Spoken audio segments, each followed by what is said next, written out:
Voice of America की special election series मेरा vote क्या बदलेगा के एक और एपिसोड के साथ मैं हूं आयशा तंजीम। आज हम मौजूद हैं वफाकी कैपिटल इस्लामाबाद में, पाकिस्तान की पार्लियामान के बाहर, और आज हम बात कर रहे हैं पाकिस्तान में 18वीं तरमीम। इससे वफाक ने, सूबों ने क्या खोया क्या पाया। हमारे साथ मेहमान हैं जिन्होंने इस इशू पर बहुत काम किया है। सबसे पहले अफरासियाब खटक साहब, पाकिस्तान में साबिक सेनेटर भी हैं, इंसानी हुकूक की जद्दोजहद के लिए इनका बहुत बड़ा नाम है। उसके साथ हैं नुसरत जावेद साहब, पाकिस्तान के बहुत पुराने और बहुत जाने माने सहाफ़ी हैं, किसी तारुफ के मोहताज नहीं। फजलुल्लाह कुरैशी साहब फॉर्मर फेडरल सेक्रेटरी रह चुके हैं, पाकिस्तान में प्लानिंग के लिए बहुत ज़्यादातर उससे मंसूब रहे हैं। और उसके साथ शहबाज राना, पाकिस्तान में फ़ाइनेंशियल रिपोर्टिंग के लिए एक बहुत जाना माना नाम, एक्सप्रेस ट्रिब्यून के लिए भी काम करते हैं, अपना शो भी करते हैं। आप सबको प्रोग्राम में खुश आमदीद। अफरासिया साहब, आपसे शुरू करूँगी। 18वीं तरमीम का बहुत शोर सुनते हैं। ये 18वीं तरमीम हमारे आम आवाम को बताइए है क्या, इसमें क्या शिक़े हैं और इसकी क्या अहमियत है? जी, बहुत अहम सवाल है। दर हकीकत 1973 के आइन की मंजूरी के बाद आइनी इस्लाहात का सिलसिला रुक गया था। एक तो ज़िया-उल-हक का मार्शल लॉ बीच में आया, फिर हुकूमतें मुस्तहकम न हो सकीं और पोस्ट ज़िया भी, तो कहीं जाके चार्टर ऑफ डेमोक्रेसी पर जब दस्तखत हुए मोहतरमा बेनज़ीर भुट्टो और जनाब नवाज़ शरीफ के दरमियान, तो उसमें ये तय पाया कि आइनी इस्लाहात होंगी और रूल्स ऑफ द गेम को पार्टियां कबूल करेंगी। तो इलेक्शन हुए 2008 के, जनरल मुशर्रफ पीछे चले गए, तो उसके बाद रास्ता हमवार हुआ। लेकिन किसी एक पार्टी के पास अक्सरियत नहीं थी, इत्तेफाक राय से करना था जो कुछ भी करना था। तो इसके लिए एक कमेटी बनी, मैं भी उसका रुकन था, रज़ा रब्बानी साहब उसके कन्वीनर थे, चेयरमैन थे। तो उस पर 5 महीने तकरीबन लगे। दर हकीकत उसमें हमने ये करना था कि एक तो मार्शल लॉ ने बहुत कुछ इसके अंदर डाला था कॉन्स्टिट्यूशन के अंदर, यानी कॉन्स्टिट्यूशन को मसख कर दिया था। मसलन पार्लियामेंट्री सिस्टम को सदारती बनाने की कोशिश की थी, मसलन वफाकी निज़ाम को वहदानी निज़ाम यानी फेडरल निज़ाम को यूनिटरी निज़ाम बनाने की कोशिश की थी। फिर यानी यहाँ तक कि ज़िया-उल-हक का नाम भी था उसमें आइन में, क्योंकि वो एक मार्शल लॉ का उन्हें वो डाला था उसमें, जो PCO या कुछ असम्बली ने 1985 की असम्बली ने डाला था। तो एक तो उसको साफ़ करना था, ओरिजिनल शक्ल को वापस लाने की कोशिश। दूसरा ये था कि 73 में जब ये दस्तखत हुए तो ये तय किया गया था कि 10 साल के अंदर ये जो लिस्ट है कंकरेंट लिस्ट, ये ख़त्म कर दी जाएगी। लेकिन वो तो नहीं हो गई थी, प्रोविंशियल ऑटोनॉमी का मसला था। कंकरेंट लिस्ट किसको कहते हैं हमारे आम लोगों के लिए? कंकरेंट लिस्ट मुश्तरका कानून साजी की लिस्ट, यानी ऐसे आइटम्स जिनके बारे में मरकज़ी असम्बली, नेशनल असम्बली और प्रोविंशियल असम्बली दोनों कवानीन बना सकती थी। इसको कंकरेंट लिस्ट कहते थे। तो बहरहाल ये जब शुरू हुई बात तो उसमें बहुत सारी चीज़ें आई। मसलन एक तो 17वीं तरमीम हमने हटाई जो जनरल मुशर्रफ के ज़माने की थी, उसको रिपील किया। उसके बाद फिर यानी कि सदर अब असम्बलियाँ जो हैं वो नहीं तोड़ सदर असम्बलियाँ नहीं तोड़ सकेंगे। प्रोविंशियल ऑटोनॉमी यानी कंकरेंट लिस्ट के ख़ात्मा सबसे बड़ा कदम था। इसके अलावा काउंसिल ऑफ कॉमन इंटरेस्ट, मुश्तरका मफादात की काउंसिल को मजबूत बनाना था, उसकी ऑपरेशन को मजबूत बनाना था, फंक्शनिंग को। 3 नए इंसानी हकूक़ शामिल किए गए। इसके अलावा डिस्क्रेशन को ख़त्म किया गया, यानी वज़ीर-ए-आज़म हुकूमत नहीं है, हुकूमत काबीना है। इसी तरह से फिर मुंतखब नुमाइंदों के इख्तियारात बढ़ा दिए गए, सदर के इख्तियारात घट गए। असम्बली के अलावा भी गवर्नर के इख्तियारात घट गए और वज़ीर आला के इख्तियारात बढ़ गए। इसी तरह से आर्टिकल 6 मजबूत हुआ, जिसने आइन पर हमला जब होता था, आइन की हिफाजत नहीं हो सकी थी। यानी 73 के आइन में सब कुछ होने, आर्टिकल 6 होने के बावजूद आपने देखा कि ज़िया-उल-हक ने मार्शल लॉ लगाया और मुशर्रफ ने मार्शल लॉ लगाया और वो कोर्ट्स ने उसको अपहोल्ड किया। तो इसलिए उसकी ज़ुबान बदली गई। अब ऐसी ज़ुबान लाई गई है जिसमें वो मुदाखलत नहीं हो सकी उसके बाद। अच्छा, आप ही ने बताया था कि ये 1973 के बाद सबसे ज़्यादा जो पाकिस्तानी आइन में तब्दीलियाँ हुई, तकरीबन 1/3 ऑफ द आइन बदला गया, वो ये 18वीं तरमीम थी। नुसरत जावेद साहब, क्या खोया क्या पाया? वफाक ने क्या खोया क्या पाया? सूबों ने क्या खोया क्या पाया? देखिए, सबसे पहली बात यह है कि आपको उसका बैकग्राउंड ज़हन में रखना चाहिए। जब ये 1973 का आइन बना था ना, तो उस वक्त ताज़ा पाकिस्तान दो लख्त हुआ था। तो उस वक्त ये कि जनरल जो हमारे यहाँ फीलिंग पाई जा रही थी कि शायद पाकिस्तान के जो बाकी सूबे हैं सरहद और बलूचिस्तान वो भी हमसे जुदा होने के चक्कर में हैं। तो इसीलिए जो अफरासियाब आपको कह रहे हैं कि सूबाई खुद मुख्तारी के क्वेश्चन को जो है वो पीछे फेंक दिया गया और कहा कि जी ये चीज़ें हम 10 साल में तय करेंगे। लेकिन इससे पहले हमारी हिस्ट्री रही ना कि हमारे जो पाकिस्तान के हिस्से हैं इनकी अपनी तारीख़ी शनाख्त है। सिंध हो, बलूचिस्तान हो, खैबर पख्तूनख्वा हो, पंजाब हो, तो इनको सबसे पहले जो है 1 यूनिट में इनकी शनाख्त मिटा दी गई। तो उसको जहन में रखते हुए असल बात ये थी कि आपको सूबों को उनकी हिस्टोरिक शनाख्त के साथ रखना था, नंबर 1। लेकिन मिजाज हमारा भुट्टो साहब के ज़माने में भी आई एम सॉरी टू से 1 यूनिट वाला ही रहा कि इस्लामाबाद में बैठ के फैसले होंगे कि सांगड़ में क्या चाहिए। इस्लामाबाद तय करेगा कि आपको खुशदार में क्या करना है, इस्लामाबाद तय करेगा कि डीआई खान में क्या करना है। तो इसमें एक बात 18वीं तरमीम का जिक्र करते हुए हमें ये क्रेडिट देना होगा उस वक्त के सदर को कि वो अगर चाहते तो वो तमाम अख्तियारात अपने पास रखते जो कि मुशर्रफ को मुयस्सर थे, ज़िया को मुयस्सर थे। तो आप 1001 किस्म की जो है आप यानी तनकीद कर सकते हैं आसिफ जरदारी पे, लेकिन उस पे ही वॉलंटियर्ड के अख्तियारात तो बेसिकली उससे जा रहे थे। जी बिल्कुल। नंबर 1 उसकी भी एक बैकग्राउंड है कि उनके वालिद हाकिम अली जरदारी जब नेशनल अवामी पार्टी को बिलाखिर गद्दार और कालदम क्यों करार दिया गया था, इसलिए कि वो सूबाई खुद मुख्तारी की बात करती थी, तो उन पे इल्ज़ाम लगता था कि पख्तूनिस्तान बनाना चाहते हैं। तो उसके बाद उस जमात को रिप्लेस करने के लिए जो लोग बच गए थे, इन जैसे लोग तो जलावतनी और जेलों वगैरह में चले गए, तो फिर एक जमात बनी थी नेशनल डेमोक्रेटिक पार्टी। बहुत कम लोगों को पता है कि उसका पहला जो कन्वेंशन है इफ्तिताही, वो हुआ था हाकिम अली जरदारी के सैनमा नवाब शाह में, और उसके थे वो यानी मज़ारी साहब जो हैं वो उसके प्रेसिडेंट बने थे, और बेगम नसीम अली ख़ान जो हैं वो सूबाई सदर बनी थी, क्योंकि बाकी तो सारी क़यादत गई हुई थी। तो उस जहन में रखते हुए आसिफ अली जरदारी ये नहीं चाह रहे थे कि तारीख़ जो है दोहराई जाए और दोबारा उन्हें, और 18वीं तरमीम ही की वजह से जैसे पहले सूबा सरहद कहा जाता था तो ये बनी केपीके, खैबर पख्तूनख्वा नाम दिया हमारे गया। यहाँ जो है बदकिस्मती से ऑफ लेट ये हो रहा है कि 18वीं तरमीम को सिर्फ एक बात समझी जाती है कि साहब मरकज़ से पैसे लेकर सूबों को दे दिए गए और सूबों में ये लुटाए जाते हैं। और इसमें बड़ी लतीफ़े की बात यह है कि उस वक्त 18वीं तरमीम में सबसे ज़्यादा पेश एंड अफरासियाब भाई वो कैन बेयर मी आउट, वो थे डार साहब, और वो खुद मुख्तारी के हामी बने हुए थे। क्यों? इसलिए कि पंजाब में शहबाज पंजाब में उनकी हुकूमत बॉस थी। आपको अब जैसे ही गई है तो उसके बाद मैं अब वो बताऊं कैसे मरकज अब में, वो बॉस थोड़ा सा आपको इंटरप्ट करूंगी। आपने पैसों की बात की तो हमारे पास जो पैसों के गुरु बैठे हुए हैं इनसे पूछते हैं कि कितने पैसे पहले सूबों को मिलते थे, अब कितने मिलते हैं। जी देखिए, जो 18वीं तरमीम थी या नेशनल फाइनेंस कमीशन अवार्ड, उसके तहत जो सूबों का हिस्सा था ओवरऑल उसमें 10% इजाफा हुआ। वो 47.5% से बढ़ के वो तकरीबन 58% हो गया। और ये जो उनका हिस्सा बढ़ाया गया था उसके दो उसके ब्रॉडर ऑब्जेक्टिव्स थे। नंबर 1 कि उनको जब फाइनेंशियल ऑटोनॉमी होगी तो उनके पास स्पेंडिंग पावर्स ज़्यादा होंगी, और उसके साथ ही उनको रिस्पॉन्सिबिलिटीज़ भी दी जाएंगी हेल्थ सेक्टर में, एजुकेशन सेक्टर में, जो अंडर द कॉन्स्टिट्यूशन प्योरली अब सूबाई मामलात हैं। तो जिसकी वजह से वहाँ पे जो लोगों की लिविंग स्टैंडर्ड्स हैं वो इम्प्रूव होंगे। तो ये इसके पीछे एक फंडामेंटल एक प्रिंसिपल था। दूसरा ये था कि जब वफाक का हिस्सा इसमें कम हो रहा था, तो उसको कॉम्पनसेट करने के लिए जो टैक्स टू जीडीपी रेशो है, जितना पाकिस्तान में टैक्स के महसूलात इकट्ठे होते हैं उसमें पाकिस्तान की इकॉनमी के बराबर हर साल 1% इजाफा किया जाएगा। कोई रफली 10% के करीब था उसको tax to GDP ratio Pakistan की। तो प्लान ये था कि 2015 तक इसको 15% तक लेके जाना है, ताकि वो जो एक पैसा इजाफी गया उसको भी कॉम्पनसेट किया जा सके, और ओवरऑल जो खर्चा करने का पूल है पाकिस्तान का, वफाक का, सूबों का, उसमें भी इजाफा हो सके। अनफॉर्चुनेटली दोनों काम नहीं हुए।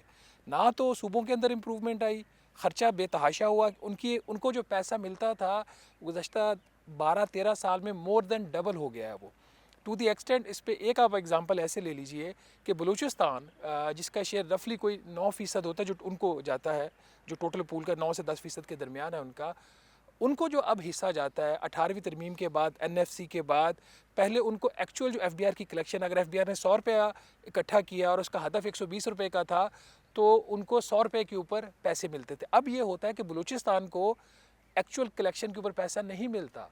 उसको एफबीआर का जो हदफ है जो 120 रुपये है, तो उसको 120 रुपये तक मिलेगा। मतलब आपने पैसा इकट्ठा भी नहीं किया और सूबे को दे दिया। इस हद तक फाइनेंशियल ऑटोनॉमी दी गई। वफाक की जो सूरत हाल थी टैक्स कलेक्शन की, कि इन्होंने जो ख़ुद को कॉम्पनसेट करना था, वो 10 से 15% पे लेके जाना था, वो बजाय 15% पे जाने के वो 10 से भी गिर के को 8.5-9% के ऊपर आ गया। तो यही वजह है कि आज जहाँ पे हम खड़े हुए हैं, जहाँ पे जो 18वीं तरमीम थी जिसने रिस्टोर किया 1973 के कॉन्स्टिट्यूशन को, जिसमें बेइंतहा अच्छे काम थे, वो सारी चीज़ें पीछे रह गई हैं। और एक वफाक का जो रोना है, जो किसी हद तक जायज़ भी है, वो आगे आ गया है कि सूबे सब कुछ ले गए, हमारे पास कुछ नहीं बचा। फजलुल्लाह साहब, क्या वजह है कि जो होना था वो नहीं हुआ, जो खर्चे कम होने थे वो बढ़ गए और जो रेवेन्यू बढ़ना था वो कम हो गया? रेवेन्यू उस हिसाब से नहीं बढ़ा जिस हिसाब से बढ़ना चाहिए था। उसूलन दो चीज़ें थी ना, अगर आपको सूबों को आपको डिवॉल्व कर रहे थे तो आपको मरकज़ को भी नीचे लाना था, उसमें उसके जो डिवीजन्स कम करनी थी। जब आपने देखें, आपने फैसला कर लिया कि कनकरेंट लिस्ट ख़त्म हो गई, प्रोविंशियल लिस्ट ख़त्म हो, दो लिस्टें रह गई, एक वो फेडरल लिस्ट, दूसरी फेडरल लिस्ट पार्ट टू में वो जो थी जो कामूस ऑफ कॉमन इंटरेस्ट के अंदर आती थी, और पार्ट वन में इम्पॉर्टेंट 10-15 जो डिवीजन्स थी, जैसे डिफेंस हुआ, ये हुआ, वो हुआ, और बाकी जो भी चीज़ें थी वो सूबों को ट्रांसफ़र हो गई। और उस वजह से जो हुआ कि सूबों को रिस्पांसिबिलिटी भी बढ़ गई, पैसे भी बढ़ गए। लेकिन मरकज़ ने ये किया, ये मैंने मरकज़ को नोट भेजा था, क्योंकि मरकज़ ने एक कमेटी बनाई थी।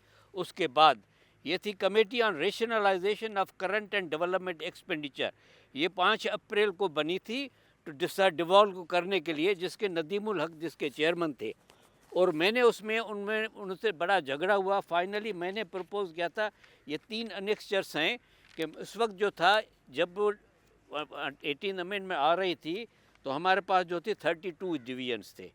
18 अमेंडमेंट के बाद 2 साल के अंदर 42 डिवीजन्स हो गए, बजाय इसके कि 16 डिवीजन होते। मतलब ये कि मिनिस्ट्रीज भी जो खत्म करनी थी वो दूसरे वो भी नामों से नहीं आ हुई, गई, और जो आ डिवीजन गई, नई मिनिस्ट्रीज मजीद आ आ गई, गई। 42 मिनिस्ट्रीज हो गई। मैंने इनको प्रपोज दिया था कि 42 को आप 20 मिनिस्ट्रीज में करें। ये एक का जस्टिफिकेशन दिया हुआ है। ये लेकिन मेरा क्यों नहीं हुआ, क्यों नहीं हुआ? नियत नहीं है, मैंने आपको बताया था, नियत कोई नहीं है। न सूबों के इम्प्लीमेंटेशन की सही नमूने में नियत है, क्योंकि सूबों ने भी बेईमानी की। अभी तक उनको ये पैसा दिया गया था, जैसे शहबाज भाई ने कहा कि आप सोशल सेक्टर्स को इम्प्रूव करेंगे, सिक्योरिटी, कम से कम 2 चीज़ें तो करें ना। न सोशल सेक्टर इम्प्रूव हुए, न कोई सिक्योरिटी सिचुएशन इम्प्रूव हुई, जो टोटली प्रोविंशियल सब्जेक्ट्स हैं। और इधर फेडरल गवर्नमेंट में ये हुआ, न टैक्स बढ़ा न डेवलपमेंट हुई। क्योंकि जब आपके, मैंने इसमें लिखा कि अगर आपकी डिवीजन्स जो 20 हो जाएंगी, 42 से 20, अयूब खान के ज़माने में 13 डिवीजन्स थी, और मुल्क दो मुल्क थे, बांग्लादेश भी था और हम भी थे, तो सिर्फ 13 डिवीजन से मुल्क चल रहा था। तो अब 20 डिवीजन मैंने सजेस्ट की थी। तो ब्यूरोक्रेसी ने ये कहा कि अगर ये 20 डिवीजन हो गई तो 20 सेक्रेटरी हमारी तो घर गए, नौकरियों का, हमारे 20 खर्चों का, 20 सेक्रेटरी घर गए, 22 सेक्रेटरीज ग्रेड का, के, उनके गाड़ियों उनके का, उनका उनके घरों जो का क्या होगा? नहीं 20 सेक्रेटरी वो गए, जो एडिशनल सेक्रेटरीज होने थे वो 5 साल पीछे रह गए।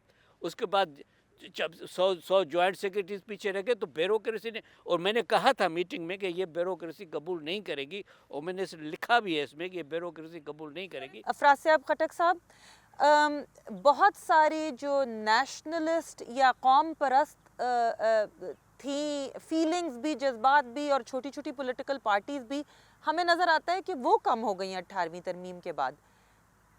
क्या आपको वजह लगती है? मेरा ख्याल है 18वीं तरमीम से ज़्यादा ये जो हमारे वहाँ जमहूरी निज़ाम की हालत है उसका असर है।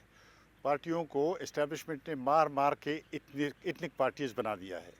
सूबों के अंदर छोटी पार्टियों से शतरंज खेलना आसान होता है, बड़ी पार्टियां भी छोटी पार्टियां बन गई। लेकिन ये दोस्तों ने कहा है, थोड़ा सा मैं उस पर बात करना चाहता हूँ। बिल्कुल उन्होंने ठीक कहा है कि 18वीं तरमीम जो है उसको कबूल नहीं किया गया, और बल्कि मैं थोड़ा सा आगे चलकर कहूँगा कि 1973 के आइन को भी कबूल नहीं किया गया था। लेकिन ना ये कॉलोनियल माइंडसेट है, जो अंग्रेज़ों से निज़ाम आ गया था, डीकॉलोनाइज हम नहीं हुए पूरी तरह। गवर्नर जनरल का राज, वाइस रीगल राज, वो कायम है। और आपने देखा कि मार्शल लॉ लगे बीच में, तो 73 के आइन को तो माना नहीं उन्होंने, 18वीं तरमीम को तो एकदम नहीं माना। एजुकेशन मिनिस्ट्री यहाँ बन गई है जो डिवॉल्व सब्जेक्ट है, या आप देखें हेल्थ मिनिस्ट्री यहाँ बन गई है जो डिवॉल्व सब्जेक्ट, जैसे दोस्तों ने कहा। और ये भी ठीक बात उन्होंने कही कि बस सूबों में कैपेसिटी बिल्डिंग नहीं हुई, यानी वो कैपेसिटी उनके नहीं रही जो बनाए, या फिर उन्होंने लोकल गवर्नमेंट्स नहीं बनाई। फर्दर डिवोल्यूशन की मानी तो ये थे कि वो ज़िलों तक जाना चाहिए था, वो नहीं बिल्कुल। किए कि इसलिए कि MPA MNA जो हैं वो जो फंड्स हैं लोकल डेवलपमेंट के वो उसको अपना वो समझते हैं, अपना इलाका समझते हैं। लेकिन उस तरह से अफरासियाब खटक साहब जो आप बात कर रहे हैं तो इसका मतलब है हम कह रहे हैं एस्टेब्लिशमेंट ने नहीं माना क्योंकि 73 के आइन को भी नहीं माना था, लेकिन ब्यूरोक्रेसी ने फजलुल्लाह साहब ने कहा नहीं माना क्योंकि उनकी नौकरियां और मिनिस्ट्रीज जानी थी, और सियासी पार्टियों ने भी नहीं माना क्योंकि उन्होंने फर्दर डेवोल्यूशन नहीं की। तो नुसरत जावेद साहब, माना किसने? नहीं, ऐसा भी देखें, इस पे एग्जैक्ट तो इम्प्लीमेंटेशन नहीं हुआ जितना आइडियली होना चाहिए था, लेकिन एक बुरी और अच्छी साइड ये भी हुई है। वो ये हुई है कि मिसाल के तौर पर अब अगर फ़र्ज़ करें कि शहदाद कोर्ट में आपको सेहत की सहूलत मुयस्सर नहीं है, तो आप वफाकी हुकूमत को उसके बारे में ज़िम्मेदार नहीं ठहरा सकते। इसका लेकिन डाउन साइड ये भी हुआ है कि अब जमातें जो हैं, जब वो देखती हैं कि हम वफाकी सतह पर हुकूमत नहीं बना सकते, तो हम ऐसा करें कि सूबे को ना किसी को ग्रैब कर लें। उसमें एक बहुत बड़ा जैसे एग्ज़ाम्पल हमारे यहाँ सेट हुई कि 2013 में तहरीक इंसाफ के परवेज़ खटक साहब ने 3-4 जमातों के साथ मिलकर गवर्नमेंट बनाई और पूरा उन्होंने फ़ायदा उठाया उसका, 18वीं तरमीम का, सेहत कार्ड और फलाने और एक और टर्म ले ली। इसी तरह अब आप देखें कि वैसे एक ज़माने में कहा जाता था चारों सूबों की जंजीर बेनज़ीर, तो पाकिस्तान पीपल्स पार्टी कहती है बाकी और हम कहीं जीते ना जीते, सिंध को हमने चौथी मरतबा भी जीतना है। तो ये हमें इस तरह के भी बहुत नुकसानात हुए। और दूसरी बात अनफॉर्चुनेटली ये हुई है, क्योंकि माइंड जैसे अफरासियाब भी कह रहे हैं, हर चीज़ में हम इस्टेब्लिशमेंट को ज़िम्मेदार नहीं दे सकते। हमारे सियासतदानों का माइंड भी तो फ्यूडल माइंड सेट है ना, बादशाहत है। तो आप जब देखते हैं 18वीं तरमीम में आपके पास जो वसाइल और ख़ुद मुख्तारी है, तो सूबा आपके लिए फीफडम है। तो आप सूबा नहीं हाथ से छोड़ना चाहते हो, आप लाड़काना की म्यूनिसिपल कमेटी को जो है मजबूत नहीं करोगे। बस जैसे आप इस्लामाबाद है, यहाँ पे वजारत हेल्थ की क्या ज़रूरत है भाई, कितने हॉस्पिटल हैं, लोकल गवर्नमेंट हो वो अस्पताल चलाएं, अल्लाह खैर सल्ला, लेकिन नहीं करते।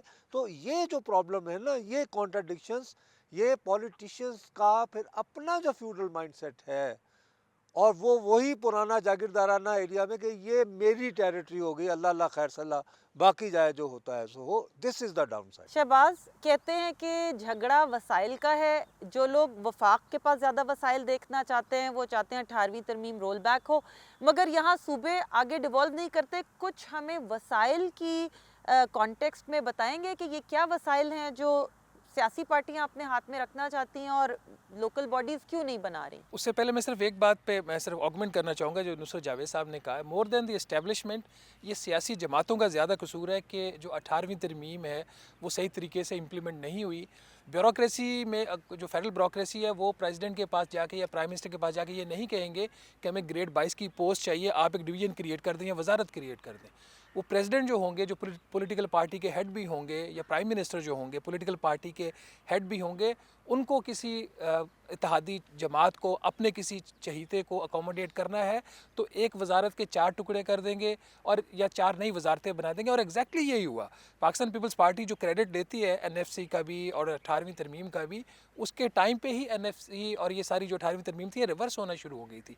अब NFC के अंदर जो एक पॉजिटिव चीज़ है, जो वसाइल की भी बात होती है, इस वजह से इतना झगड़ा भी पड़ा हुआ है कि जो तकरीबन 58% शेयर सूबों को जाता है वो आइनी तौर पर उसको एक प्रोटेक्शन हासिल है। वो अगर आप उससे कम करना है तो फिर आइन में तरमीम करना पड़ेगी, जो कि आसान चीज़ नहीं है। यही वजह है कि बार बार 18वीं तरमीम के ऊपर अटैक होता है। वो वसाइल क्या है? अब सूरत हाल पाकिस्तान की ये है कि जितना भी वफाकी हुकूमत अपना टैक्स इकट्ठा करती है, या फेडरल बोर्ड ऑफ रेवेन्यू की एग्ज़ाम्पल ले लें, उसकी कलेक्शन का 86% सिर्फ एक चीज़ पे खर्च होता है, वो कर्ज़ों के ऊपर सूद की अदायगी है। अब पीछे कुछ नहीं बचता। दूसरा बड़ा जो हिस्सा होता है वो दिफा का होता है। तो जब दिफा की तरफ से दबाव आता है या उनकी तरफ से रिक्वेस्ट आती है, जेन्युइन रिक्वेस्ट भी होती है कि हमें अपने वसाइल में इजाफा करना है, हमारी कुछ रिक्वायरमेंट्स हैं, तो आगे से जवाब ये दिया जाता है हमारे पास पैसे नहीं है। 18वीं तरमीम के बाद NFC के बाद पैसा सूबों के पास चला गया, उनको एक और रास्ते की तरफ लगा दिया जाता है। बजाय इसके कि अपने जो अखराजात है उसको कंटेन करें और सूबों में जो चीज़ है वो एक अलहदा है, उसको भी ठीक करने की ज़रूरत है। जो सीक्वेंसिंग थी ना एनएफसी की और 18वीं तरमीम की, थोड़ी सी गलत हो गई थी। सूबे ज़िम्मेदारी लेने को तैयार नहीं है। आप उसकी एग्जांपल एक ऐसे ले लीजिए, ये तो बात ठीक है कि हमने खुद यहाँ पे जो एक इतना बड़ा अपना काम खड़ा कर दिया, वजारतें बना दी, वो अपनी जगह पे बात ठीक है। स्पेशल इन्वेस्टमेंट फैसिलिटेशन काउंसिल जो एक नई बॉडी है जिसको मिलिट्री और सिविलियन दोनों उसको सुपरवाइज़ करते हैं, उसने ये फ़ैसला किया है कि 18वीं जो आइन की तरमीम है उसकी रूह के मुताबिक सूबों की जो जिम्मेदारियां और उसको उसके अंदर वफाक खर्चा करता है, तो आप ये फ़ैसला कीजिए कि ये वाले जो एक्सपेंडिचर फेडरल गवर्नमेंट करती है सूबों को ट्रांसफ़र कर दें। उन्होंने पहला केस पकड़ा पब्लिक सेक्टर डेवलपमेंट प्रोग्राम। वफाकी तरक्याती प्रोग्राम में जो इस साल का है 322 मनसूबे सूबाई नेचर के हैं जिनकी कुल लागत है 912 अरब रुपया। तो उन्होंने कहा जी ये तो सूबों को देना, सूबों ने वो लेने से इनकार कर दिया। सिर्फ 76 मनसूबे 121 अरब रुपए के उन्होंने बंद करने का फैसला किया, वो भी वापस नहीं जा रहे। तो अब मसला ये है कि जो नहीं, मतलब लेने से क्यों इनकार कर दिया? इसलिए कि वो जो 912 अरब रुपए का खर्चा है वो सूबों को चला जाएगा। अभी तो वफाकी हुकूमत कर रही है। प्राइम मिनिस्टर जो फॉर्मर थे इमरान खान का health card, former prime minister Nawaz Sharif का उनकी जो लैपटॉप स्कीम, ये दोनों काम गलत थे। वो उसका पर्पस कितना भी अच्छा हो, आइनी तौर पर ये प्राइम मिनिस्टर का काम नहीं है, वफाकी हुकूमत का काम नहीं है। ये एजुकेशन और हेल्थ सूबों का काम है, तो सूबे करें। लेकिन इन्होंने इतनी उसकी जो रिस्पॉन्सिबिलिटीज़ हैं अपने ऊपर ले ली हैं because of the political purposes. हम इसको किसी और को ब्लेम नहीं कर सकते, इस्टेब्लिशमेंट को नहीं कर सकते। हमारी गलतियाँ, हमारे सियासतदानों की ये गलतियाँ हैं।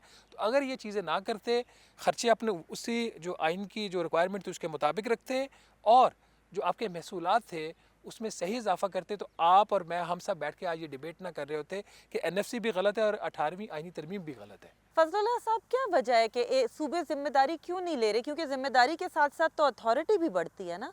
जिम्मेदारी क्यों लेने को तैयार नहीं है? और ये क्यों एक परसेप्शन है कि जो सेहत के मामलात हैं, एजुकेशन के मामलात हैं, जिन्होंने बेहतर होना था वो बेहतर नहीं हो पाए? नहीं, बस सिंपल सी बात है, अगर नहीं लेना चाहे तो बंद कर दें प्रोजेक्ट। बात यह है कि आप ब्लैकमेल एक दूसरे को क्यों कर रहे हैं। मतलब यह कि नीयत दोनों तरफों से ठीक नहीं है।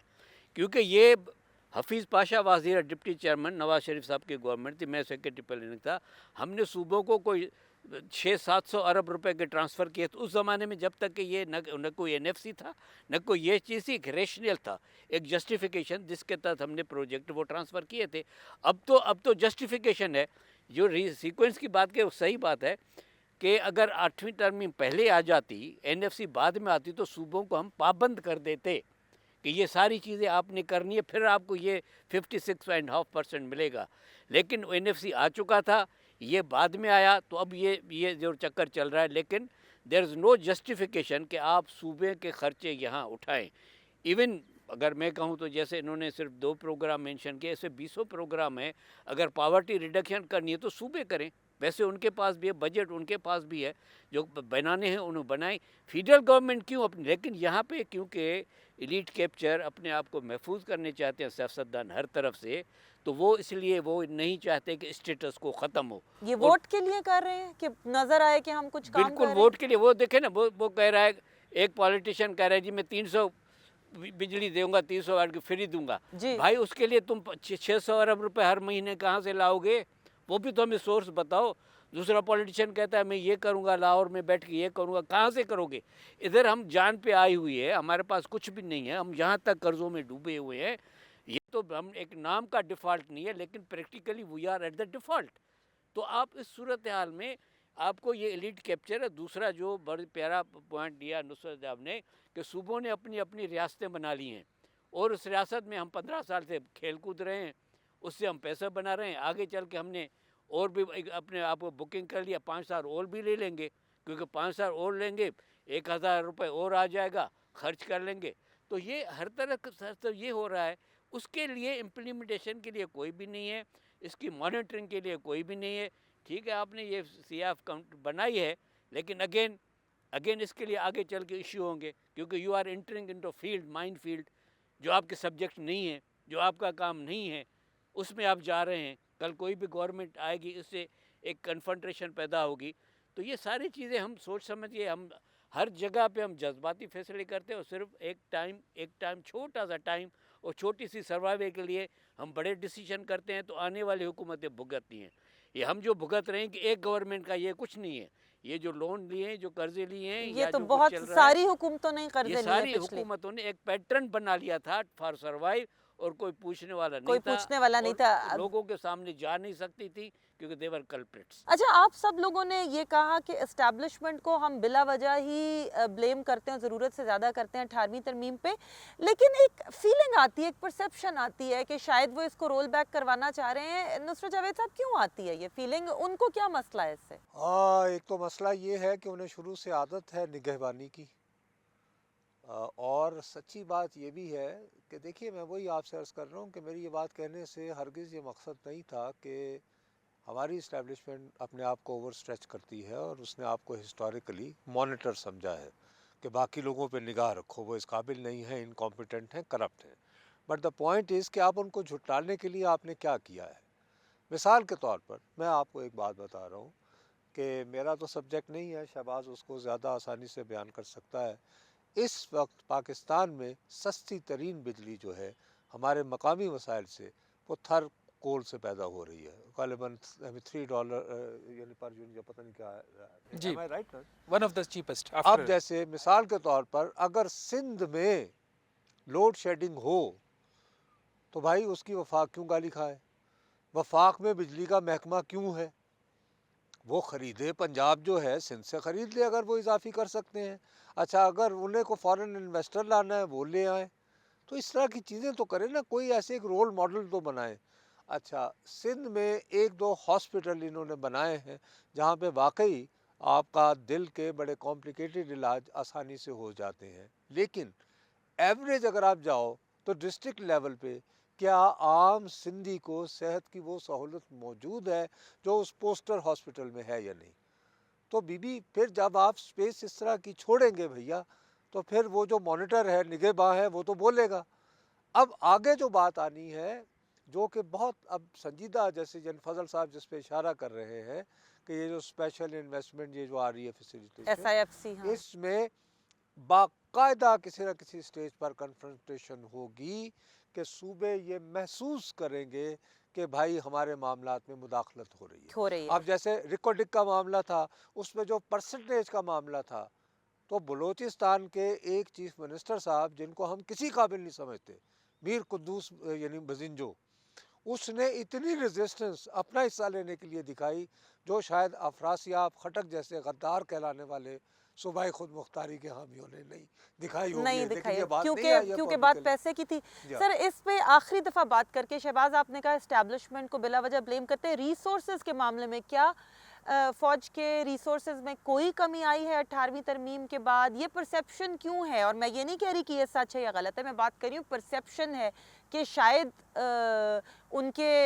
उनको पहले किसी ज़रिए से ज़्यादा पैसे मिलते थे या उनके पास ज़्यादा रिसोर्सेज थे और अब वो सूबों को चले गए हैं। देखिए, आर्मी के जो नीड्स हैं by and large arm forces की वो मीट हो रही हैं। उनके कुछ प्रोग्राम जो लॉन्ग टर्म करना चाह रहे हैं वो ज़रूर इफेक्ट हुए हैं। और वन ऑफ द रीजंस कहा यह जाता है कि जो कॉन्फ्लिक्ट हुआ था PMLN में और मिलिट्री में उस वक्त, जिसके बाद ये सारा एक एपिसोड हुई और नवाज शरीफ साहब को फारिग किया गया, उसकी वजह कुछ बजट रिलेटेड मैटर्स भी थे।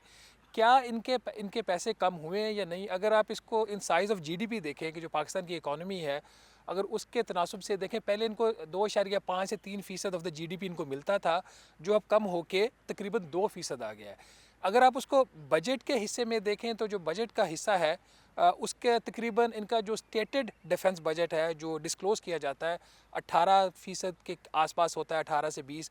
कुछ और भी कंटिजेंट लाइबिलिटीज़ होती है, तो मिला के 24-25% इनको मिलता था। लेकिन जिस तरीके से इनको पहले मिलता था, जो इनका शेयर होता था, वो अब कम ज़रूर हुआ है। और जो कम हुआ है इनका रिलेटिव टर्म्स में, उसका फ़ायदा कोई आपको सोशो इकोनॉमिक डेवलपमेंट में नहीं हुआ। वो जो पैसा है वो आपका कर्ज़ों के ऊपर सूद की अदायगी में चला गया। और ये जो कम हुआ है, ये 18वीं तरमीम की वजह से हुआ है या बजट रेवेन्यू ज़्यादा ना होने की वजह से हुआ है? देखिए, इसका मेरा नहीं ख्याल कि 18वीं तरमीम का इससे कोई लेना देना है। ये 18वीं तरमीम को कोई भी वफाकी हुकूमत जो ऑफ द टाइम होती है उसको एक बहाना बना के उनको कहते हैं कि हमारे पास पैसा नहीं है। जो उनकी तरफ से डिफेंस की जो डिमांड्स आती हैं, हर साल जब बजट बनता है उसमें 19-20 का फ़र्क होता है। अगर उन्होंने 2000 अरब रुपया मांगा है तो ये 1900 अरब रुपया दे देंगे, कुछ बाद में सप्लीमेंट्री दे देंगे।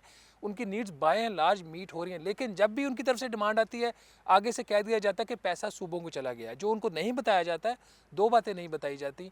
एक तो ये कि कर्ज़ों के ऊपर सूद की अदायगी कितनी होगी, सारा पैसा वहाँ खाया जा रहा है। और दूसरा ये कि हर वफाकी हुकूमत बहुत बुरी तरह नाकाम हुई है अपने जो टैक्स के महसूलात हैं उसमें इजाफा करने से। तो जो पाए है वो तो वहीं खड़ा हुआ है। उस पाए का अगर आपका तकरीबन पूरा अगर पाए आप ले लें, उसका 60% जाता है आपकी सर्विसिंग के ऊपर, बाकी कोई 25% के करीब इनके पास जाता है। बाकी अपने पूरा मुल्क चलाना है, वो कहाँ से चलाएंगे। एक नंबर में फाइनली थ्रो करूँगा, सूबों को उनका हिस्सा देने के बाद जितना भी उनका बनता है जायज़ हिस्सा आइनी तौर पर, उसके बाद अब जो पैसा बच रहा है वो कर्ज़ों के ऊपर सूद की अदायगी के लिए भी काफ़ी नहीं है। पिछले साल जो माली साल ख़त्म हुआ है, कर्ज़ों के ऊपर जो सूद की अदायगी थी खालिस्तन वफाकी जो आमदन थी उससे 22% ज़्यादा थी। तो यही वजह है कि अब आपके पास बचा कुछ नहीं है। अब आप अल्टरनेट इनोवेटिव वेज की तरफ जा रहे हैं, जिसमें एक तो ये है कि आइन में तरमीम किए बगैर आप जो BISP है वो सूबों को ट्रांसफ़र कर दे, उसका ख़र्चा को तकरीबन 500 अरब रुपये अब सालाना हो गया है। उसके बाद दूसरा वो कह रहे हैं जी कि जो स्पेशल एरियाज़ हैं हमारे आज़ाद जम्मू एंड कश्मीर है, गिलगित बल्तिस्तान है, उनका जो ख़र्चा है 3-4% है, वो आप बगैर आइन में तरमीम किए वो सूबों को उनसे वहाँ से कुछ कटौती कर ले before the division of the divisible pool. तो इस किस्म की मतलब क्रिएटिव वो सोच अकाउंटिंग रहे की हैं कि अब तरफ जा क्या रहे हैं। करें। तो ये बताएं कि आइन में तरमीम के लिए तो 2/3 अक्सरियत चाहिए। तो इन नियर फ्यूचर अफरासिया खटक साहब, एक तो ये बताइएगा आइन में तरमीम की तो कोई सूरत नज़र नहीं आती या कोई नज़र आती है? जी, इससे पहले मैं थोड़ा सा एक और बात अर्ज़ करना जी, चाहूँगा। ये कहना कि ये तासुर था कि इस्टेब्लिशमेंट की मुखालिफ तासुर नहीं था, हकीकत थी। जनरल बाजवा का बयान छपा पाकिस्तानी अखबारों में, उन्होंने कहा कि 18वीं तरमीम शेख मुजीबुर रहमान के 6 नुकात से ज़्यादा पॉइजनस है। ये रिकॉर्ड पे आया और उन्होंने उसकी तरीद नहीं की। एक दफ़ा अफ़गानिस्तान के बारे में एक मीटिंग यहाँ हुई तो मैंने उनको से पूछा, मैंने कहा आप ये क्यों 18वीं तरमीम के खिलाफ बयान देते हैं? पंजाबी सियासतदानों ने तो उस पर दस्तखत कर दिए हैं, अब पंजाबी जर्नैल उसको वीटो करेंगे। तो ये उन्होंने कहा था। एक तो ये बात मैं कहना चाहूँ। दूसरी बात ये है कि आइन में तरमीम जो है वो उसकी ज़रूरत नहीं है। मेरा ख्याल ये है कि इस पर पहली बात तो ये है कि 18वीं तरमीम के बारे में आप एक मीटिंग करें, आप कॉन्फिडेंस में लें कौम को, पूरी कौम को, कि क्यों उस पर अमल दरामद नहीं हो रहा। और उसमें खसूसियत के साथ मसलन NFC अवार्ड आखिरी दफ़ा हुआ था 2010 में, अभी 14 साल हो गए हैं, नया NFC अवार्ड नहीं आया। वो इसलिए नहीं आया कि असल में ये जो तालीम और सेहत के महकमे सूबों के पास चले गए हैं, उनके पैसे अभी वफाक के पास हैं। फेडरल बजट का हिस्सा है वो। फेडरल बजट जो है वो एलोकेट करता है और फिर सूबों को ट्रांसफ़र करता है। उसमें ये तय पाया था, उस काबीना की मीटिंग में भी मैं था, और ये जो NFC council of common interest की मीटिंग में भी हम स्पेशल इन्विटेशन पे ये कमेटी के मेंबर शरीक हुए थे, जिसमें मैं भी था।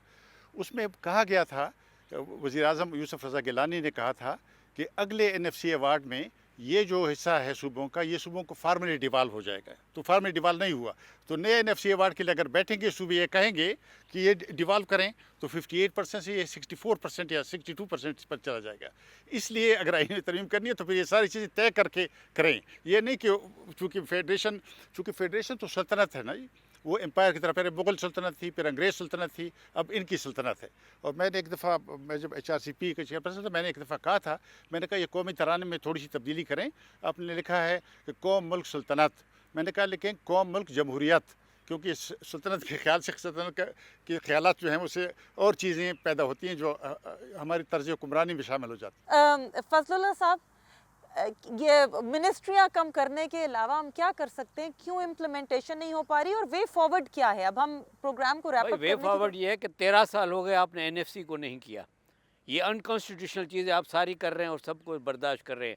आप NFC में बिठा के एक आप फार्मूला सजेस्ट करें, आपको ये फार्मूला अगर पसंद नहीं है और फार्मूला सजेस्ट करें, और जैसे शहबाज ने कहा आप उन्हें ट्रांसफ़र में, तो यहाँ तक कहता हूँ कि जो फॉरेन लोन जिस सूबे में खर्च हुए हैं दे शुड पे, क्योंकि वहाँ पे जिसकी डेवलपमेंट वहाँ हुई है उसके लिए वो पे करे। तो ये एक लायबिलिटी आप ट्रांसफ़र करें, रिसोर्सेज ट्रांसफ़र किए, लायबिलिटी ट्रांसफ़र किए, इसके लिए कोई मैच्योर लीडरशिप चाहिए, एक्सेप्टेबल लीडरशिप चाहिए जो बैठ के सूबों के साथ बात करे। नुसरत जावेद साहब, आप बता रहे थे कि जी जो लीडरशिप जब सूबे में थी तो वो इसके हामी थे, अब वफाक में आए हैं तो इसके मुखालिफ हो गए हैं। ये मैच्योर लीडरशिप जो कि न्यूट्रली इसको देखे, आपको मुस्तकबिल करीब में आती नज़र आती है, और वे फॉरवर्ड क्या अब अगली हुकूमत आने वाली नहीं, है अब क्या? ये मैच्योर लीडरशिप नहीं है जी, ये अब इस नतीजे पर पहुंच चुके हैं। आई एम अफ्रेड शहबाज शरीफ साहब ने अपने 16 महीने के टेन्योर में जिस किस्म की कवानीन में तब्दीलियां की हैं, उसमें अगर आप वो सारे कवानीन पढ़ें तो ये मान लिया है कि हम नालायक हैं, तो निगहबानो खुदा के लिए हमें गाइड करो, नेक जो राह है उस पे आप हमें चलाएं। अब मैं मज़ीद नहीं एक्सपेक्ट कर रहा, मैं ये समझ रहा हूँ कि हम दोबारा, मेरे मुंह में खाक, अल्लाह करे मैं गलत साबित हूँ, शहबाज साहब या उनके बड़े भाई जब वज़ीर आज़म बना दिए गए और रस्म इंतखाब हमारे यहाँ हो गई, तो we would be returning to 1 unit days rather than more autonomy. ये मेरा ख़तरा है, अल्लाह करे मैं गलत साबित हूँ। फजलुल्लाह साहब, अफरासियाब साहब, आपको लगता है कि हम लौट रहे हैं?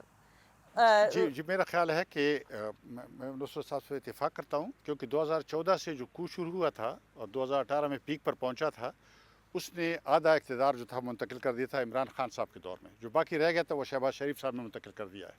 अब ये कि उनसे इख्तियार लेगा कौन, मेरे ख्याल में तो एक बड़ी जमहूरी अवामी तहरीक के बगैर ये इख्तियारात वापस नहीं ली जा सकते। सल्तनतें लॉजिक से रेप अप नहीं की जा सकती जब तक स्ट्रगल ना हो, अवाम ना आए। लेकिन फजलुल्लाह साहब और शहबाज साहब, एक आईनी तरमीम के बगैर आप कैसे 58% से कम तो नहीं हो नहीं, तो सकता? आप अब देखें उसकी इम्प्लीमेंटेशन देखें, उसको रिव्यू तो करें। एक दफ़ा बैठ के रिव्यू, आप एक चीज़ को कहने ख़त्म करो या कंटिन्यू करो, लेकिन कोई रिव्यू क्यों नहीं करते? इम्प्लीमेंटेशन रिव्यू कभी हुआ है इसका? कोई नहीं हुआ। एनएफसी का इम्प्लीमेंटेशन रिव्यू नहीं हुआ। 13 साल में आपने एनएफसी नहीं बने, आप कॉन्स्टिट्यूशन को अमल पे नहीं कर रहे हैं, सीसीआर नहीं कर रहे हैं, कोई चीज़ नहीं है, किसी से निगोशिएट नहीं कर रहे हैं। यहाँ बैठ के हर एक आदमी अपनी अपनी पसंद के बयान दाग देता है। इससे पसंद से तो हुकूमतें नहीं चलती ना, हुकूमतें तो कंसेंसस से चलती हैं। वो कंसेंसस का हमें को मूड ही नहीं किसी का नज़र आता। हर everybody is driving in an own way, तो ये कैसे फेडरेशन चलेगी? इसका तो कोई, मुझे तो कोई नुसरत साहब वाली बात, कोई चलने वाली बात नज़र नहीं आती। रैप अप करते हैं शहबाज, इस कॉन्टेक्स्ट में बताएं, फाइनेंशियल कॉन्टेक्स्ट में, कि अब अगर हमारे कर्ज़ों की अदायगी हमारे वफाकी बजट से ज़्यादा है तो वे फॉरवर्ड क्या है? देखिए, अभी भी बहुत सारी चीज़ें करेक्टिव मेजर्स लिए जा सकते हैं। अभी भी पॉलिटिशियंस जो हैं, पॉलिटिकल पार्टीज़ हैं, वो मैच्योरली बिहेव कर सकती हैं। कभी भी आपको उम्मीद नहीं छोड़नी चाहिए। सूबों में जितना पैसा जा चुका है वहाँ पे फ्रैंकली स्पीकिंग पैसा ज़ाया हो रहा है। ब्यूरोक्रेट्स के ऊपर ज़ाया हो रहा है, मिनिस्टर्स के ऊपर ज़ाया हो रहा है। ये जो पहला क्वार्टर गुजरा है, पहली सहमाई थी इस माली साल की, फेडरल गवर्नमेंट अपना हाथ खींच के ख़र्चा कर रही थी, और सिर्फ पंजाब ने जो डेवलपमेंट ख़र्चा किया, बावजूद इसके कि वहाँ पे एक आपकी केयर टेकर गवर्नमेंट है, वो 61% पिछले माली साल से ज़्यादा था जब एक इलेक्टेड गवर्नमेंट बैठी हुई थी। तो इस हद तक वहाँ पे एक अयाशियों का लफ्ज़ मैं इस्तेमाल करूँगा वो हो रहा है। करेक्शन यहाँ पे हो सकती है, वे फॉरवर्ड ये है कि जो आइनी तौर पर सूबों की जिम्मेदारियाँ हैं उनको करने दीजिए।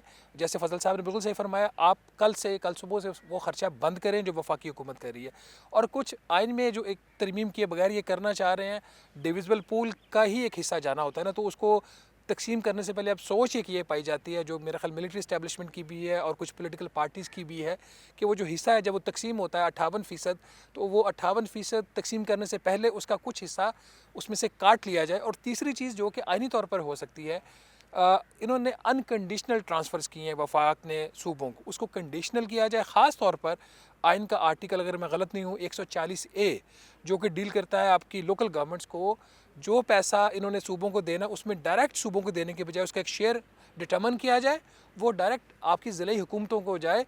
इस तरह की जब चीज़ें होंगी तो आपके निज़ाम में भी बेहतरी आएगी, और आप देखेंगे कि हेल्थ में, एजुकेशन में आपके इंडिकेटर्स हैं वो भी बेहतर होंगे इस पर। चलिए, थैंक यू वेरी मच। हमने एक बड़ी सैर हासिल बहस की 18वीं तरमीम पर। अब इन मसाइल का हल होता है या नहीं, ये तो आने वाली हुकूमत के दौर में देखा जाएगा। आप सबके वक्त का बहुत बहुत शुक्रिया। आयशा तंजीम को इजाज़त दीजिए। खुदा हाफ़िज़।